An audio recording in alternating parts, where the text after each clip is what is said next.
ஜோதி ஆதியும் அந்தமும் இல்லாதோர் அம்பலத்தாடும் ஜோதிதனை நினையும் மின் சுகம் பெறுவீர்.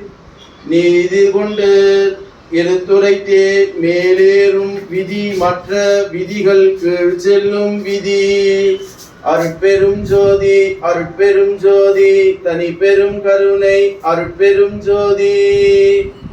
அன்பு நண்பர் டாக்டர் சுரேஷ் அவர்கள் அருட்பேராற்றல் கருணையினால் உடல் நலம், நீல ஆயுள், நிறை செல்வம், உயர் புகழ், மெஞ்ஞானம் பெற்று மேலோங்கி வாழலாம். அவர் தொடங்குகின்ற காரியங்கள், தொடங்க போகின்ற காரியங்கள் தொட்டதெல்லாம் பொன்னாக வேண்டும் என்று இந்த பூமியிலே வாழக்கூடிய சித்தர்கள், ஞானிகள், மகான்கள், யோகிகளை எண்ணி அன்பு சகோதரர் திரு டாக்டர் சுரேஷ் அவர்கள் வாழ்க வளமுடன், வாழ்க வளமுடன், வாழ்க வளமுடன் என்று இங்கே வருகை தந்த அத்தனை நண்பர்களின் சார்பாக அவரை நெஞ்சார மனதார வாழ்த்துகிறேன். வாழ்க வளமுடன்.